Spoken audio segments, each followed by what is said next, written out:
저는 뭐 아시는 분 아시겠지만 20년 대학에서 강의를 했습니다.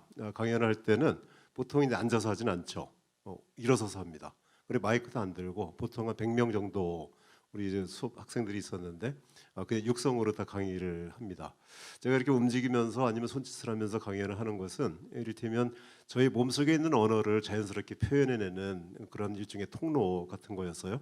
제 안에 그 언어를 가두면 안 되니까 강연은 어차피 제 안에 있는 여러 가지의 생각들을 다 펼쳐내는 거여서 보통 다 일어서서 합니다. 한 30년 정도 음악을 한 거죠. 그 따지고 보면 30년이 조금 넘었습니다만 저는 노래를 할 때는 항상 앉아서 했습니다. 서서 하지를 못했어요. 뭐 축구를 오래 하고 뭐 그래서 뭐 하체가 뭐 후들리거나 이런 건지는 않지만 괜히 일어서서 하면 뭔가 좀 이렇게 뭐 뜬 것 같고 뭐 제대로 좀 안정이 되지 않는 것 같고 해서 항상 앉아서 했습니다. 그런데 오늘은 강연도 아니고 공연도 아니고 서서 하는 것도 아니고 근데 앉아서 해야 되니까 근데 어쨌든 노래는 그냥 하면 하는데 제일 부담스러운 것은 여러분들께 어떤 말씀을 들려드릴까 하는 게 제일 좀 부담스럽긴 하죠. 그동안에 강연했던 내용들, 책에 썼던 내용들 이런 것들과 요즘에 드는 생각들을 여러분들과 함께 좀 나눠보는 시간을 갖도록 하겠습니다. 먼저 이 사진 한번 좀 보여주세요. 얼마 전에 저번 주 금요일에 연평도를 들어갔어요. 괜히 간 건 아니고 근데 뭐 제가 팔자가 사실 놀러 연평도 가고 1월 팔자는 아닙니다. 그 공연 때문에 갔는데요. 연평도 주민들과 함께하는 평화 콘서트를 인천의 평화창작가요제라는 그 조직위에서 준비를 해서 갔어요. 근데 가서 공연을 하고 주민들과 아주 실컷 잘 어울리고 그 다음날 와야 되는데 배가 못 떴습니다. 그- 그렇죠. 이게 굉장히 좋은 일이죠. 무려 3일 동안 못 썼습니다. 그래서 2박 3일의 일정이 5박 6일이 됐어요. 근데 그때 연평도에 카메라 들고 가서 찍은 사진입니다. 꼭 저 사진을 한번 찍어 보고 싶었어요. 굳이 연평도가 아니더라도 지난번에 사진전을 할 때도 9월 달에 했습니다만 북녘 땅에 비치는 별을 한번 꼭 찍어 보고 싶었습니다.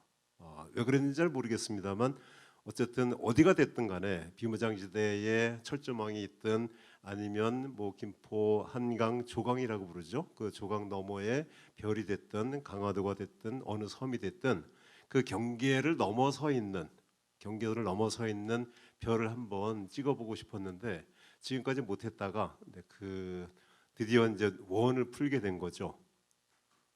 연평도에 있는 은하수를 잡은 겁니다. 다음 사진 한번 보여주시겠습니까? 자, 저 사진을 보면은 보통 사람 여러분들 아마 안 그러시겠죠? 보통 사람들은 그렇게 반응할 겁니다. 이렇게 차이가 나나? 소위 말하는 경제적인 관념에 머리가 딱 돌죠. 그래서 남측은 굉장히 부유한 나라, 북측은 어떻게 저거 뭐 먹고 살아? 뭐 이런 정도의 생각을 하게 되는 겁니다. 100이면 100 다 그렇죠. 혹시 여러분들 중에도 그런 생각을 갖고 계시는 분이 계실지도 모릅니다. 단적으로 경제적으로 최의 빈국, 그다음에 저렇게 닫혀 있는 나라여서야라고 하는 기본적인 인식을 우리는 다 가지고 있습니다. 저 사진은 아주 유명한 사진이죠. 2014년도에 나사에서 찍은 사진입니다. 그 해에 보니까 로이터 통신이 선정한 그 해의 사진이었어요. 그러니까 전 세계가 다 그렇게 생각하고 있다는 거 아닙니까? 근데 저는 저 사진을 보면서 어떤 생각을 했냐면요. 아, 사진 찍기 좋겠다. 저기 가면 별 찍기 너무 좋겠다. 제발 저기 좀 데려다 주지. 뭐 이런 생각을 하게 됐어요. 저 같은 생각을 하는 사람들은 아마 전체 국민 중에 약 한 0.00000 뭐 이런 정도가 될 겁니다. 아마 로또 복권은 아니겠지만 뭐 어쨌든 확률이 굉장히 적은 그런 그 소수일 텐데 왜 우리는 일반적으로 저런 사진을 보면서 저 같은 별 찍기 좋겠다. 혹은 지금 환경 위기가 기후 위기가 전 세계를 강타하고 있습니다. 탄소 배출에 대한 문제 이런 것들이 전 세계 화두가 되고 있죠. 알리베게니 뭐니 최근에 드러나온 용어들도 굉장히 많습니다. 그런 측면에서 보면 전 세계에서 가장 우수한 나라라고 얘기를 할 수도 있죠. 탄소 배출량이 안국에 비해서 얼마나 적겠습니까? 만약에 이런 통계나 이런 얘기를 먼저 듣고 저 사진을 본다면 어떤 생각을 가지실까? 전 세계에 가장 잘 사는 20명이, 전 세계 최부호 20명이 전 세계에서 가장 못 사는 10억 명, 10억 명이 배출하는 탄소 배출량의 몇 배 정도를 배출할까요? 라고 하는 질문을 한번 좀 드려보고 여러분들이 대답을 한번 좀 구해보신다면, 그리고 저 사진을 한번 보면요, 전 세계에서 가장 잘 사는 20명이요, 대부호 20명이 전 세계에서 가장 못 사는 10억 명 이렇게 비유를 했을 때 탄소 배출량 20명이 배출하는 뱉어내는 배출량이 몇 배쯤 될까요? 라고 하면 그냥 제가 말씀을 드리죠. 7,000배 정도 된다고 하죠. 놀라셨죠? 예, 7,000배입니다. 전 세계 부호 20명이 10억 명이 배출하는 탄소량이 7,000배를 더 배출한다고요. 그런 측면에서 보면 저 사진은 어떤가요? 저 사진은 저렇게 못 살아라고 사고할 것이 아니라, 일반적으로 그렇게 사고하는 것이 아니라, 아 정말 저 사람들은 기후위기 측면에서 세계 최강국이다라고 얘기를 해도 괜찮지 않겠습니까? 소수의 의견과 다수의 의견을 지금 말씀을 드리는 거죠. 왜 우리는 다수의 의견에만 따라가고 소수의 의견은 늘 묵살당하거나 아니면 생각하지 못하게 만드는가? 그런 것들이죠. 다시 연평도 사진으로 이렇게 갑니다. 저는 이제 그 장소에서 같이 찍은 건데요.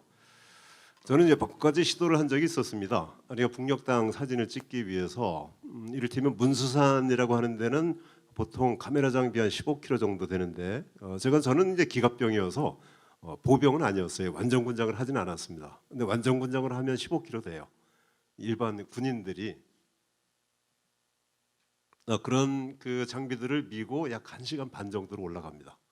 밤에, 깜깜한 밤에 풀화시키고, 1시간 반 산행도 힘들어요. 모든 산행은 다 힘듭니다. 올라가서 보면 흐려. 근데 거기다가 그래도 좀 산에 안 올라갈까 하고 편한 데를 찾아갔습니다. 이를테면 김포의 분단체험학교에 있는 강령포, 그 앞에 가면은 바로 분단선이 있고 그 옆에 너머에서 철조망이 있고 너머에 조강이 흐릅니다. 근데 거기는 바로 경계죠. 비무장지대도 없고 바로 경계입니다. 그리고 그 너머가 이제 그 북녘땅입니다. 거기에 카메라를 들이대면 전혀 힘들 것 없이 차 대고 이렇게 할 수 있습니다. 근데 못하죠. 제일 무서운 존재들이 있어서. 경계병들이 옵니다. 여기서 이러시면 안 됩니다. 근데 그러면서 총을 다 들고 이렇게 하죠. 제가 몇 번 당했어요. 근데 무서워서, 제가 사실 국가보안법에 전력이 있는 사람은 아니지만, 그리고 정상적인, 여러분들이 보시기에도 그렇죠, 아주 정상적인, 즉 정상적인 대한민국의 국민입니다. 세금도 잘 내고. 다만 근데 니들은 여기 오면 안 돼라고 하는 일종의 규율 때문에 거기 가가지고 우리 땅임에도 불구하고 카메라를 못 들이대요. 내가 총을 들이댄 것도 아니거든요. 누구한테 욕을 한 것도 아닙니다. 범법행위 전혀 없습니다. 그런데도 못해요. 그리고 제지를 받고 그 제지를 받으면 다음에는 쫄려가지고 못합니다. 2번 갔다가 카메라도 꺼내지 못했고요. 그리고 조기는 만만할 것 같아요. 이를테면 강화도 교동도. 강화도의 교동도는, 근데 거기는 날도 너무 좋고 뭐 불빛도 없고 그래가지고 야 이거 됐다 그랬는데 또 제지를 받았습니다. 그리고 또 한 번은 내가 쫄려서 이거 쉽게 이렇게 펼쳐지지 못하더라고요. 그래서 결국 그 사진을 한 번도 찍어보지 못했습니다. 그런데 연평도에서 그 사진을 한번 찍어본 거죠. 오늘 제목을 바람은 가두지 말아라 이렇게 정했습니다. 바람은 무용의 존재입니다. 바람을 가둘 수 있는 존재는 어떤 것이 있을까요? 혹시 바람을 가둘 수 있습니까? 무용의 존재, 여러분들이 알고 있는 무용의 존재를 유형의 존재로 가로막을 수 있는 수단이 있나요? 없습니다. 실제로 그렇습니다. 대개 무형의 존재는 자연의 것입니다. 자연들이 다 만들어낸 거죠. 대개 유형의 것들은 인간이 만들어낸 것들이 많습니다. 그럼에도 불구하고 그 유형의 존재, 인간이 만들어낸 법과 제도 이런 것들이 무형의 존재인 자연의 것, 바람 같은 것 이런 것들을 가로막으려고 시도를 했던, 뭐 자연으로서의 인간을 따지고 보면 이를테면 인간에게 내재되고 있는 뭐 오욕실정 같은 것들이 다 포함이 되겠죠. 사랑, 분노, 애정 이런 것들도 다 포함될 겁니다. 그런 것들을 가로막으려는 시도는 늘 있어 왔죠. 고대는 훨씬 더 했고 중세는 조금 덜 했고 근대는 조금 풀어졌고 지금은 많이 풀어지긴 했습니다. 그런 시도들은 늘 있었지만 어쨌든 무용의 존재인 이 소위 말하는 자연의 것 그리고 자연으로서의 인간의 것이라고 하는 뭐 오욕칠정 그것을 다 체계적으로 정리한 것을 우리는 보통 사상이라고 얘기하죠. 사상이라고 얘기했을 때 그 사상을 가로막을 수 있는 그 어떤 힘도 사실은 지금 현재 존재하지는 않습니다. 그리고 존재해서도 안 되죠. 만약에 그것이 존재한다고 우기거나 그렇게 하려고 하는 노력들이 있다면 그것은 우리는 통상 전 고대적인, 근대적인, 중세적인 아주 시대 떨어진 사고 그런 사고로 이렇게 치부해버리면 그만입니다. 그럼에도 불구하고 우리가 오늘 얘기의 주제이자 키워드인 국가보안법 얘기를 하면서는 국가보안법을 그것을 가능하게 만드는 그런 대표적인 요소이지 않습니까? 무형의 것 그야말로 어느 것도 가두지 못하고 스스로의 주체적인 역량에 의해서만 가둘 수 있는 그것을 타자가 강제로 그것을 가로막으려고 한다. 그러니까 그 시도는 사상을 가로막으려고 하는 시도는 바람을 막으려고 하는 시도와 똑같다라고 저는 생각을 하는 거죠. 바람은 절대 못 막습니다. 시베리아들 가보셨죠? 네, 시베리아 가보시면 자작나무가 있어요. 네, 자작나무 숲 넓게 펼쳐져 있지 않습니까? 그 쫙 펼쳐져 있는데 그 안에 들어가 보세요. 거기는 사실 시베리아 자작나무는 너무 빽빽해서 어느 틈 하나도 없을 것 같아요. 그래도 그 안에서도 바람은 흐릅니다. 심지어 자작나무 숲조차도 바람을 가두지 못하죠. 제가 이제 에세이북이라는 여행자를 위한 에세이북이라고 하는 북한 여행기를 가보지도 않고 쓰긴 했습니다. 아주 불량스럽죠. 근데 쓰긴 했는데 여러 가지 공부를 해가면서 썼습니다. 그때 제가 이제 그런 글을 적었는데요. 바람, 윈드를 이정표 삼고 그리고 바람, 호프를 양식 삼아서 사람이 사는 마을에 노숙하겠습니다. 뭐 이런 정도의 글을 썼던 것 같아요. 통상 여행가들에게 이정표가 없어서는 안 되죠. 지금도 미리 다 확인을 하고 갑니다. 요즘에 내비게이션이 있어서 다 이렇게 대부분 다 제공을 받죠. 양식이 없으면 안 되죠. 사람에게 있어서도 인생은 여행과 같습니다. 그러면 인생의 여행에서 이정표가 없거나 아니면 양식이 없는 여행이 가능한가요?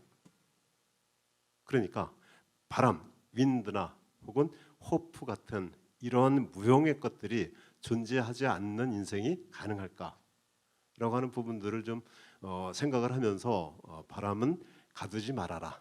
가둘 수 없지만 그럼에도 그런 시도조차도 하지 말아라. 더 중요하게는 그것을 당연시하지 말아라. 이를테면 아까 그 나사에서 찍은 사진 보면서 우리는 저 경제적으로 못 살아 이런 게 아주 지극히 당연했거든요. 근데 그게 당연하지 않다는 겁니다.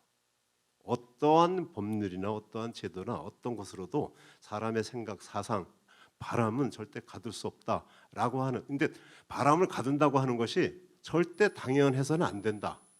그래서 내 주위의 사상 때문에 누가 잡혀가는 사람은 나랑 상관없더라도 그것이 당연해서는 안 된다라는 그런 말씀을 더 드리고 싶어서 오늘 강연을 준비를 했습니다.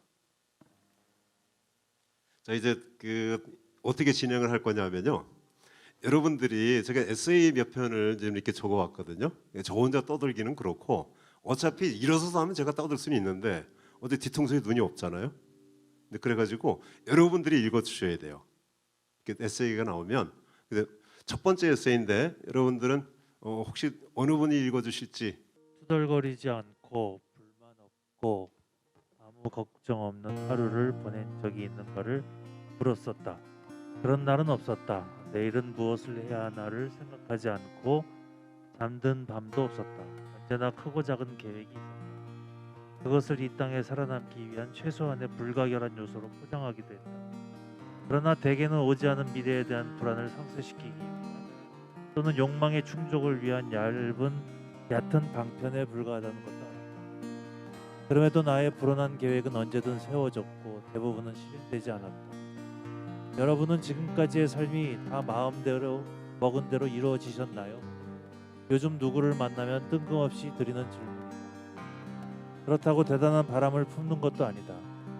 넘치면 좀 덜어내고 모자라면 더 채워주고 빨리 가기 위해 혼자 뛰기보다는 오래 가기 위해 여럿이 걷는 지혜를 구하는 것.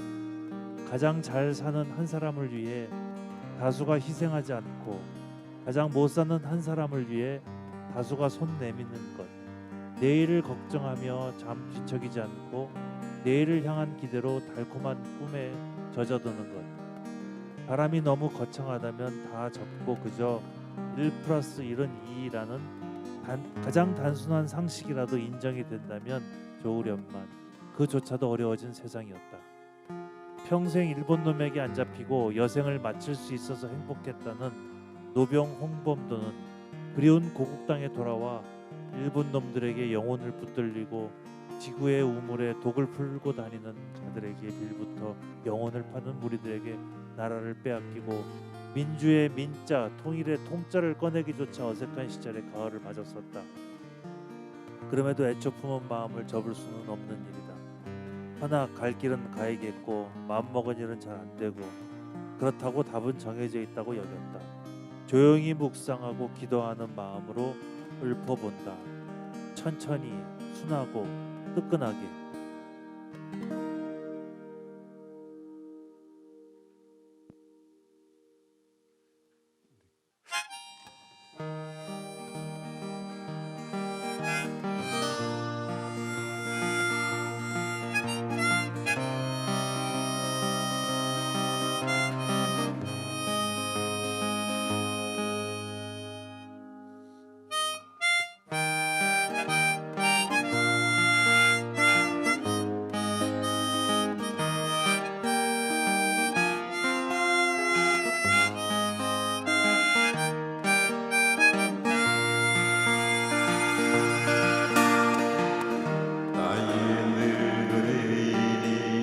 가릉가릉 낮은 목소리로 시를 읽어주는 밤이었다라고 쓸 그런 밤은 아직 오지 않았다.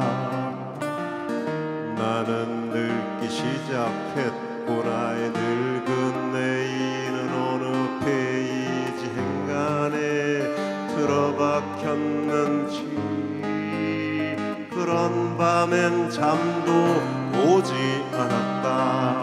나의 늙은 애인아 어감도 좋은 나의 늙은 애인아 볕 좋은 지붕이 고양이처럼 순하게 늙어가자. 나의 늙은 애인아 아직 오지 않은 나의 늙은 애인아 느릿느릿 흐르는 강물처럼 천천히 늙어가자.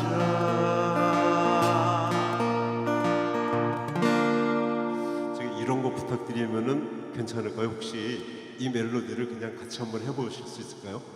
제가 하모니카 불어드릴게요.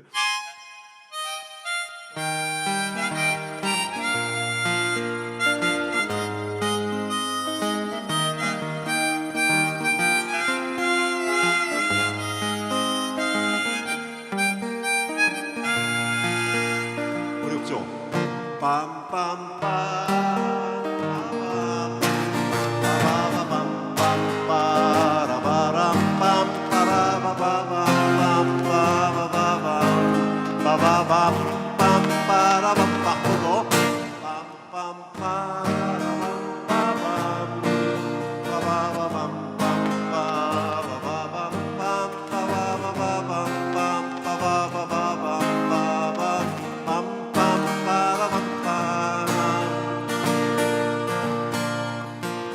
생의 굽이랑 고갯길을 벌써 넘어왔을 나의 늙은 애인아 8시 35분 발 평양행 기차를 타고 오늘을 떠나자.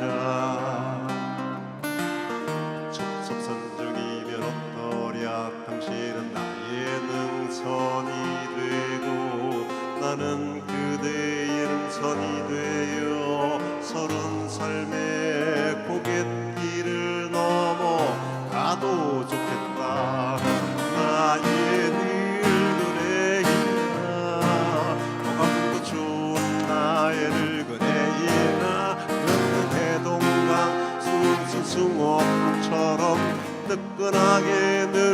가자 나의 늙은의 희나 가지고 지하는 나의 늙은의 희나 기차 타고 대륙을 누비는 우리라는 이름으로 살자 나의 늙은의 희나 어감도 좋은 나의 늙은의 희나 그 좋은 지붕 위 고양이처럼 순하게 늙어가자 나의 늙은의 희나 가지고 지하는 나의 늙은의 희나 느릿느릿 흐르는 강물처럼 천천히 늙어가자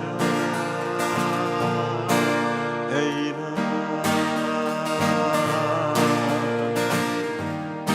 빠빠빠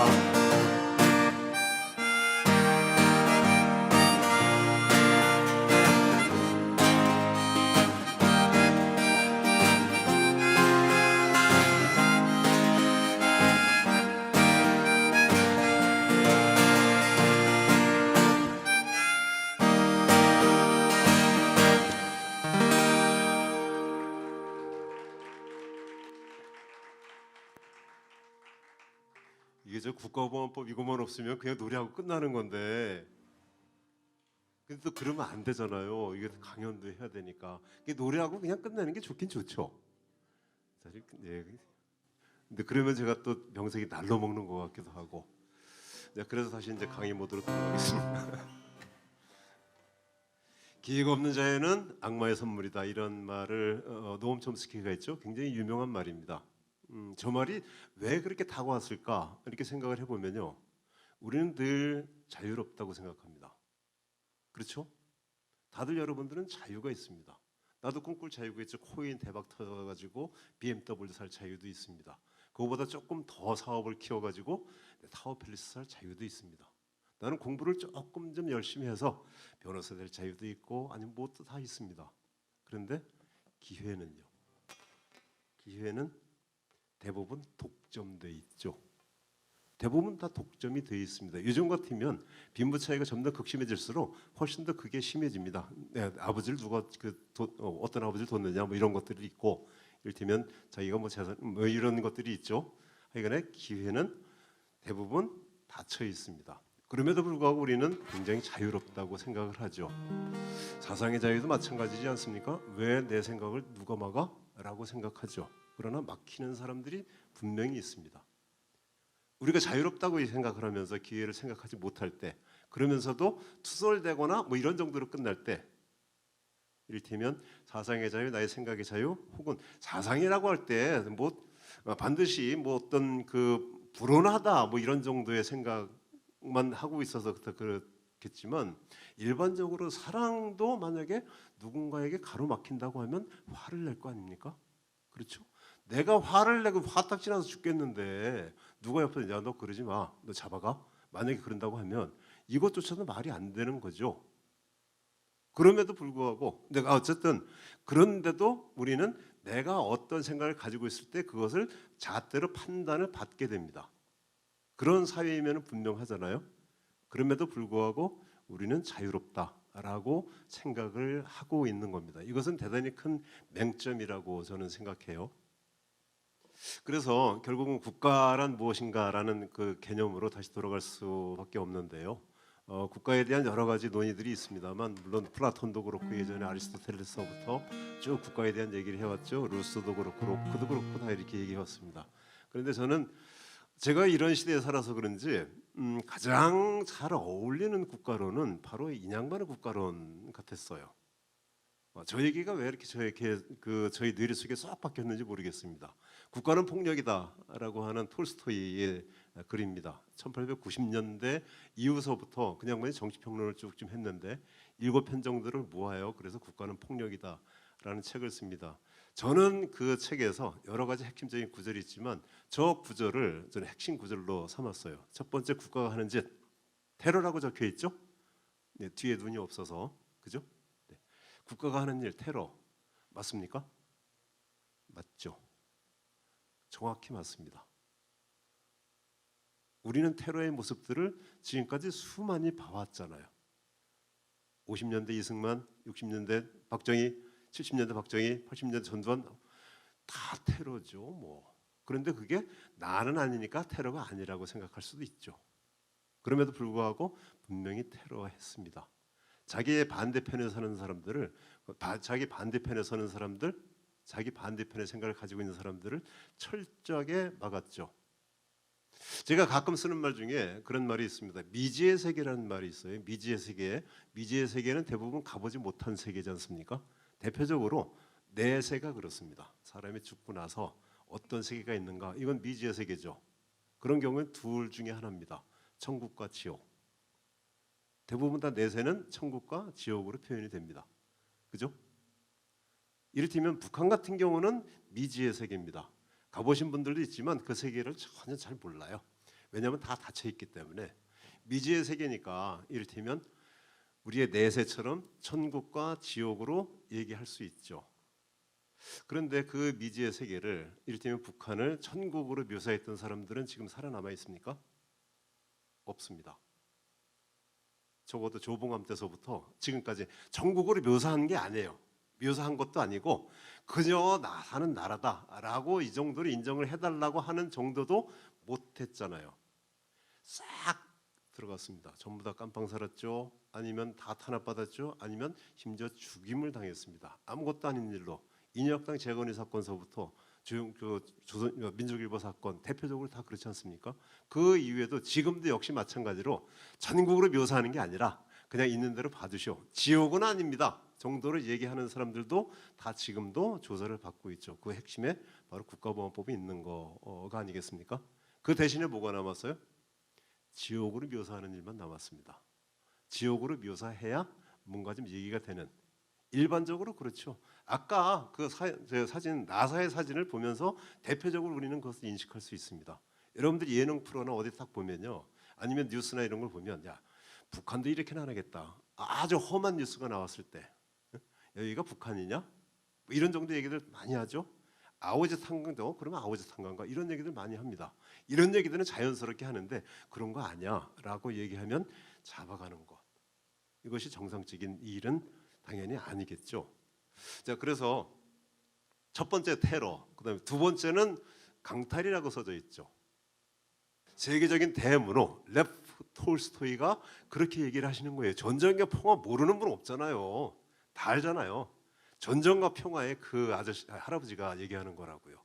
국가는 테러, 강탈, 세금을 걷는 전제. 세 번째가 가장 중요한 것이라고 생각합니다. 이것을 이를테면 요한 갈퉁 같은 평화학자는 문화적 폭력이라고 얘기를 했는데, 그러니까 각기의 문화적 도구를 사용해서 이를테면 폭력을 저지르는 거죠. 자기의 의사대로 따라오도록. 이를테면 근데 요한 갈퉁은 그렇게 문화적 폭력이라고 얘기를 했는데 톨스토이 할아버지는 세뇌라고 아주 대놓고 얘기를 했어요. 우리는 세뇌를 사실 많이 받아왔죠. 여러분들은 많이 탈피를 하신 겁니다. 여러분들은 다 그래도 뭐 저기 나는 뭐더라? 국민교육 현장은 지금도 다 외우는 세대들 아닙니까? 국가가 행하는 최고의 폭력의 형태는 이를테면 군대죠. 군대는 최고의 폭력의 형태입니다. 물론 그 폭력적인 그 힘들을 가장 많이 갖고 있기 때문에 그래서 모든 국가의 지도자들, 특히 악랄한 지도자들 같은 경우에는 군대를 이를테면 전 국민화하려고 노력하죠. 그 우리도 역시 마찬가지로 그랬지 않습니까? 근데 그것을 통해서 늘 세뇌를 시키는 거죠. 군대 갔다 오면 사람이 돼. 우리도 그랬잖아요. 사람 되긴 네. 저는 사람이 됐습니다. 비교적. 왜 됐는지는 몰라요.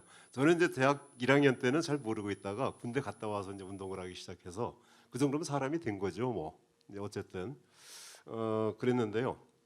군사문화라고 하는 것이 어떤 건가요? 대표적으로 까라면 까, 서열, 나이고 뭐고 다 그러니까 없이 그냥 서열이 중심이잖아요. 그죠?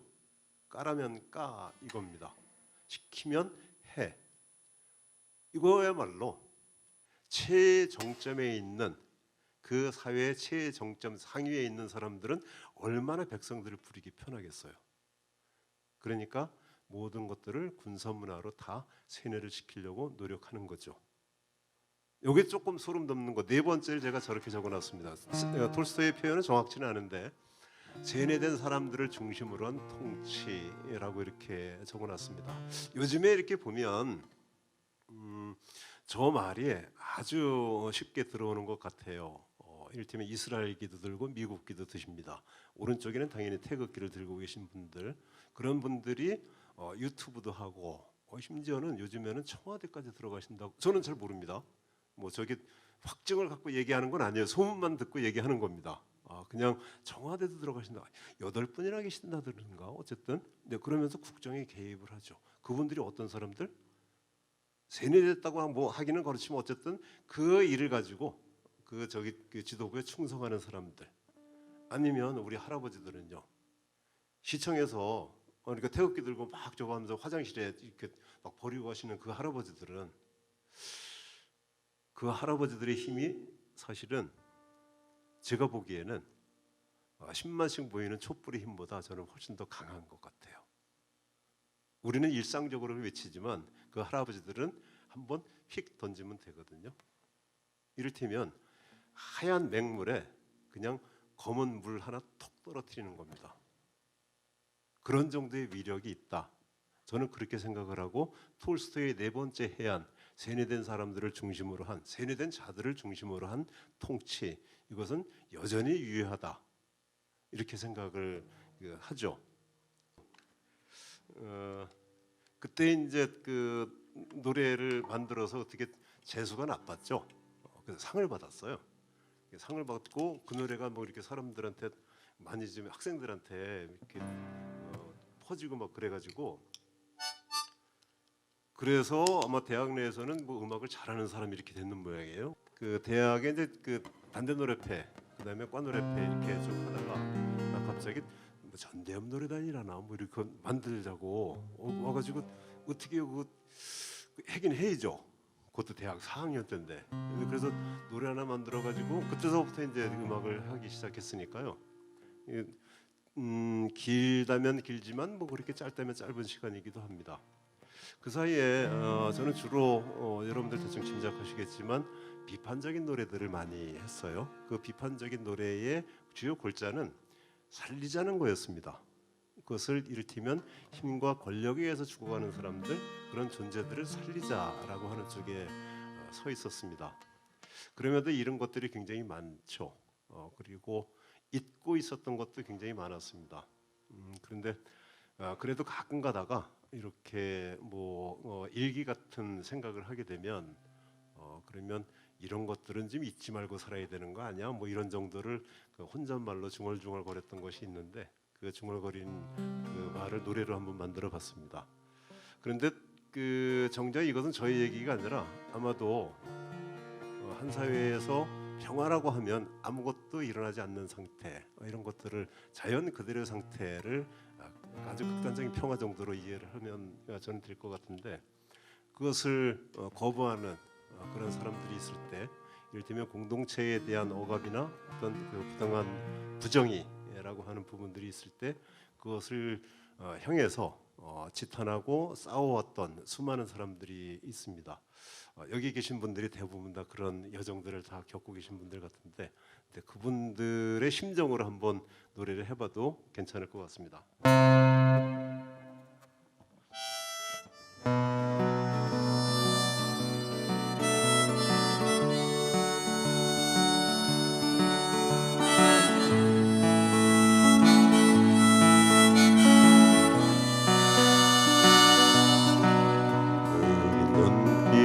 눈빛으로는 그 어떤 시선도 마주하지 않겠다, 마주하지 않겠다. 안을 수 없는 가슴이라면 그 어떤 포옹도 하지 않겠다. 다만 외로운 그리움으로 인한 가슴 아린 병이라고. 하나의 사랑과 악수하기 위한 두 손에 온기는 남겨두겠다. 봄꽃처럼 화사하게 다녀가는 사람, 첫눈처럼 반갑게 사라져도 좋은 사람, 헛된 미래에 기약은 묻어두고 현재의 극복을 희망이라 말하는 사람, 외로워도 마라, 그리워하지도 마라, 다만 흔들리지 마라. 심장의 끌림을 따라 생의 비련이 다하는 그날까지 서툰 나의 발걸음을 멈추지 않겠다.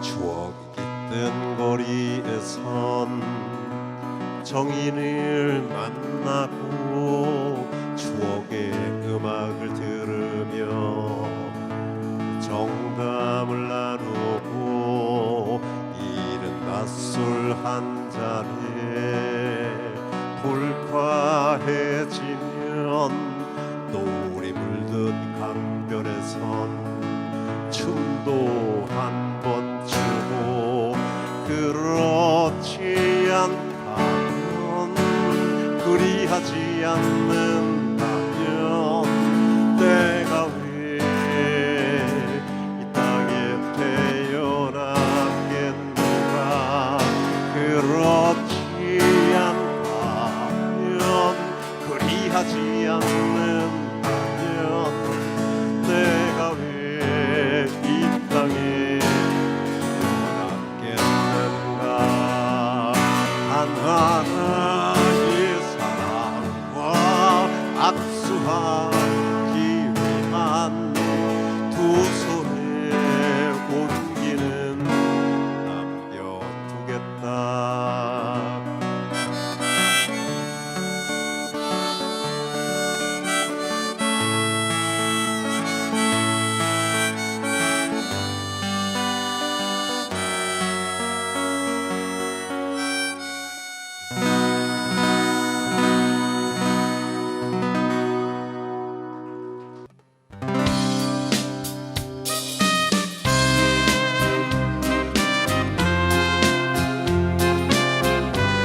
저기 그 박수는 절대 멈추시면 안 됩니다. 어떤 가사가 나와도.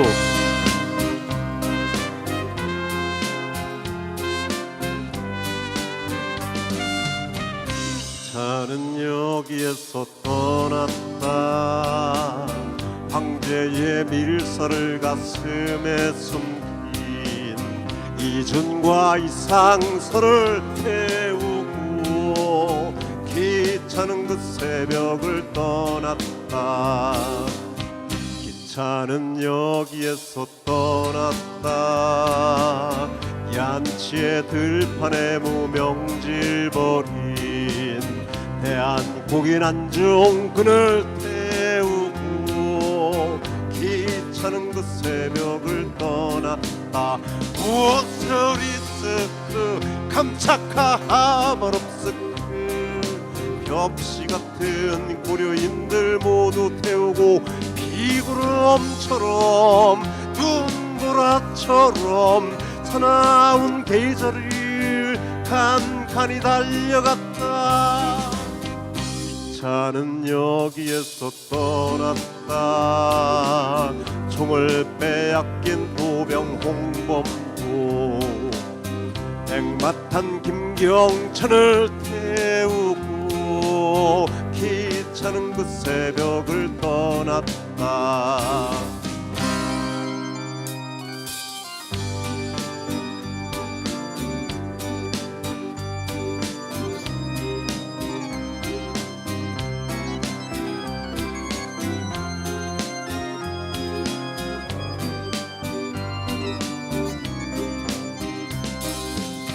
기차는 여기에서 떠났다. 헤이그로 하얼빈으로 떠났다. 우즈베카자흐로 떠났다. 기차는 그 새벽을 떠났다. 저리도 멀고 끝없는 곳으로 떠나서 슬픔만 돌려보내고, 정작 그들은 단 한 사람도 그리운 고향 땅을 밟은 이 없다. 정작 그들은 단 한 사람도 그리운 고향 땅을 밟은 이 없다.